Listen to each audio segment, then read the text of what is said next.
Welcome back to 22 yards by first sports. मैं हूं ऋषद, आपका होस्ट और आपका दोस्त, और मैं आ गया हूं एक और वीडियो लेके जहां हम बात करेंगे इंडिया वर्सेस इंग्लैंड की टेस्ट सीरीज के बारे में। जो पहले 2 टेस्ट मैचेस हुए हैं और 3 मैचेस की जो स्क्वाड आज ही अनाउंस हुई है, आज उसके बारे में हम बात करेंगे और थोड़ी चर्चा करेंगे। तो पहले आप क्या चाहते हो, स्क्वाड के बारे में बात की जाए या फिर पहले 2 test match? Well I think पहले 2 टेस्ट मैचेस की बात कर लेते हैं। जैसे प्रदर्शन रहा है अभी तक इंडियन टीम का, और 1-1 से सीरीज टाई हो रखी है अभी भी, और आगे कुछ नहीं पता कि क्या हो सकता है क्या नहीं। तो अगर हम बात करते हैं पहले टेस्ट मैच के बारे में, जहां इंडिया ने फर्स्ट इनिंग्स में बहुत अच्छी एक रन बना के दिए थे, एक अच्छी लीड ली थी, 196 रन की लीड ली थी, और बहुत स्ट्रॉन्ग कमबैक किया था अगेंस्ट इंग्लैंड। जहाँ पे इंग्लैंड पहले 248 पे ऑल आउट हो गई थी, वहाँ पे इंडिया के कुछ बल्लेबाजों ने काफ़ी अच्छे प्रदर्शन किया। अगर हम बात करते हैं जायसवाल की, अगर हम बात करते हैं केएल राहुल की, रविंद्र जडेजा की, इनके बैट से बहुत हैंडी परफॉर्मेंसेज आई 80s की लाइन में। किसी ने सेंचुरी क्रॉस नहीं करी, but it was near to century होनी, क्योंकि जिस हिसाब से पिच बिहेव कर रही थी पहले 2 दिन, हम लोगों को लग रहा था कि शायद से पिच स्लो है, और थर्ड डे या फोर्थ डे पे और हम लोगों को जल्दी देखने को मिल सकता है कि इंग्लैंड ऑल आउट हो जाए। बट इंग्लैंड के एक बल्लेबाज ने धड़कम मचा दिया। ओली पोप की वो पारी शायद से इंडिया के इतिहास में, इंडिया में आकर टेस्ट क्रिकेट में जिसने भी प्लेयर मारे हैं, उसमें इंग्लैंड के ये प्लेयर ने ये पारी ज़रूर अपने आप को गोल्डन वर्ड्स में, इतिहास में रचवा ली है। क्योंकि जिस हिसाब से उन्होंने पारी खेली थी, दूसरी तरफ उनके विकेट्स गिरे जा रहे थे, बट वो टिके रहे, और 195 रन मारना इस इंडियन बॉलिंग लाइनअप के सामने, इंडिया के सामने, वो भी थर्ड डे या फोर्थ डे की पिच पर, tales a lot about the player. Ollie Pope को सल्यूट है भाई मेरा, और इंग्लैंड टीम को जिन्होंने वो मैच जिताया। उसके बाद तो भाई मुझे लगता है कि इंडिया को कुछ समझ ही नहीं आया कि क्या चाहिए क्या नहीं। 231 का टारगेट मिला था, शायद से 1.5 या 1.5-2 दिन थे इंडिया को चेस करने के लिए, और इंडिया आराम से चेस कर सकती थी,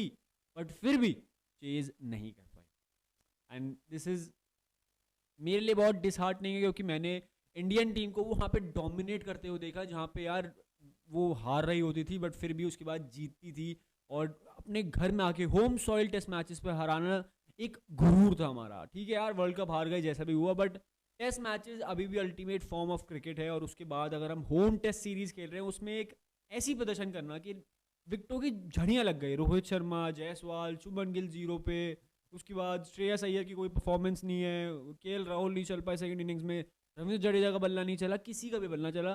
थोड़ी सी एक पार्टनरशिप बिल्ड हुई, वो भी अश्विन और के एस भरत के बीच में, वो भी नहीं चल पाई। उसके बाद हम 30 रन से वो मैच हार गए, 28 रन से, मुझे माफ़ करेगा, 28 रन से वो मैच हार गए।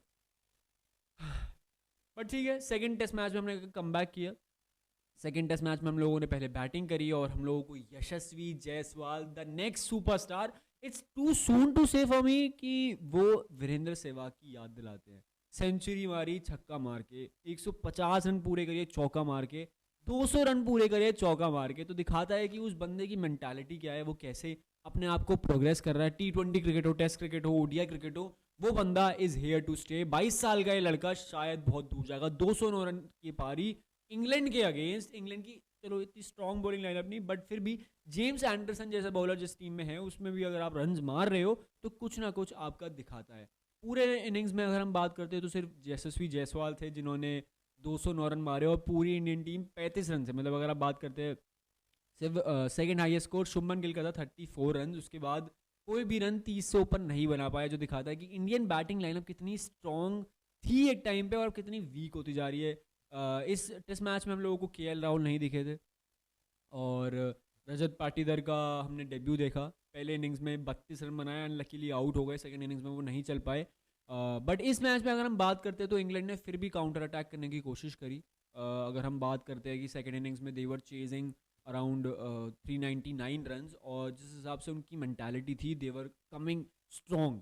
मतलब जेम्स एंडरसन ने बोला था कि 70 ओवर में मैच खत्म कर देंगे बैट्स बॉल की, और अप्रोच उनकी वैसे ही थी। अगर हम बात करते हैं जैक क्रॉली और बेन डकेट की, उन्होंने शुरुआत बहुत धाकड़ करी थी, शायद से 20 ओवर में 108 रन थे, जो दिखाता है कि T20 माइंडसेट चल रहा था। उसके बाद कुलदीप की कमबैक हुई, और the great boom boom Bumrah, जिस हिसाब से उन्होंने गेंदबाजी करी है, पहले इनिंग्स में 6 विकेट, दूसरे इनिंग्स में 3 विकेट लेके दिखा दिया कि भाई कोई भी पिच हो, ग्रीन पिच हो, ड्राई पिच हो, कहीं पे भी खेल रहे हो आप, ओवरसीज खेल रहे हो आप, इंडिया में खेल रहे हो, मैं एक ऐसा बॉलर हूँ जो विकेट ला के देगा।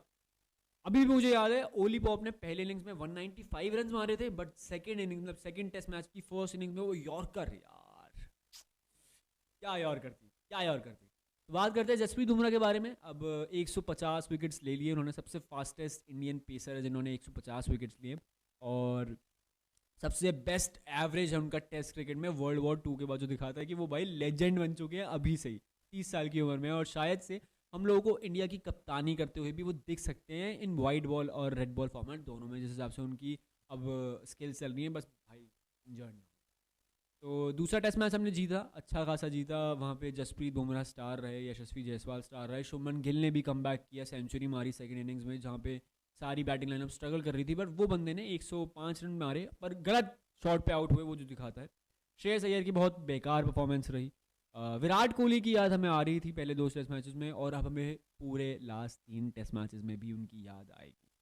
तो अब अगर हम बात करते हैं पहले आखिरी 3 टेस्ट मैचेस की स्क्वाड के बारे में, तो आकाशदीप जिन्होंने इंग्लैंड लायंस के खिलाफ बहुत अच्छा प्रदर्शन किया था, उनको टीम में वापस ले लिया गया है।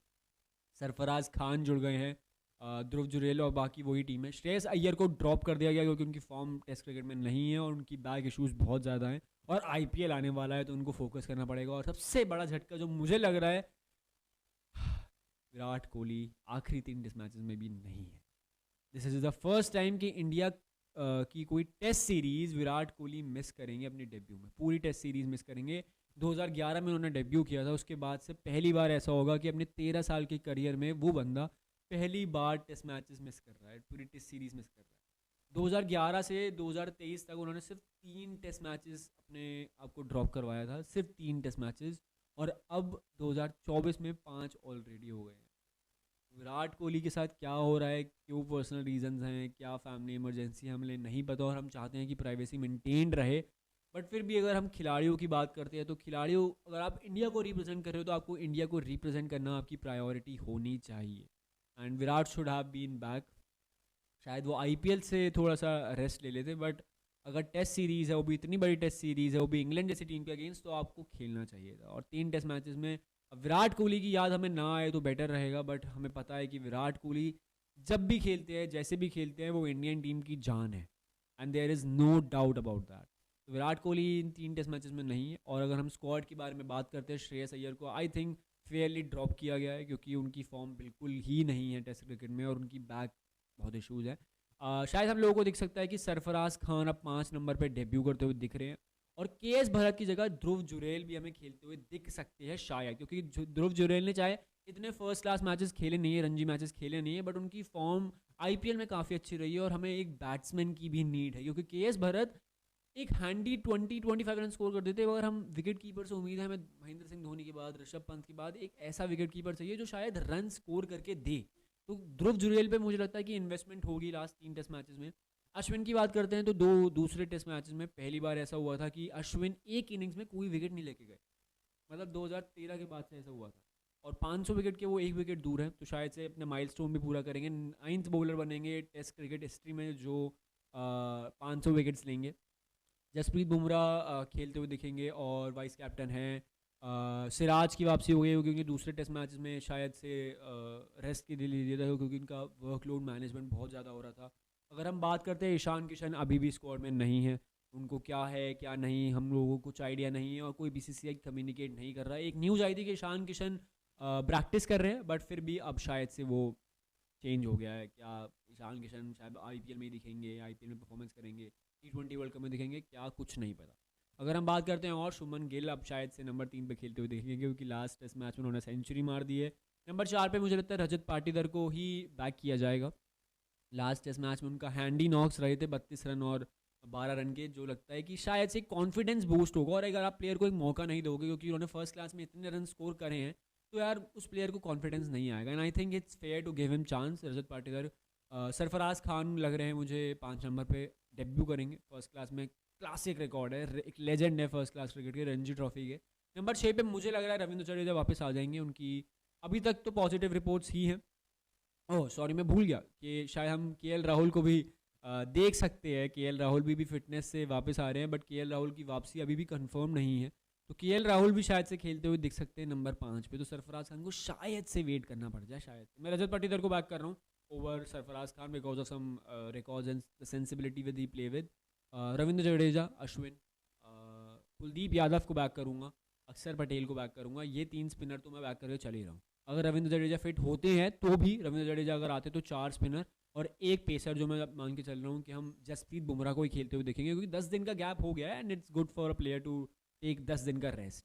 तो ये मुझे लग रहा है कि 11 प्लेयर होंगे. आकाशदीप बाहर बैठेंगे और हम बात करते हैं सिराज की तो वो भी बाहर बैठेंगे. मुकेश कुमार की कोई खास परफॉर्मेंस थी नहीं पिछले टेस्ट मैच में और उनकी कैसे कुछ नीड है नहीं अभी जो उनको हम लेके आए, सिराज के ऊपर लेके आएगा सिराज टीम में.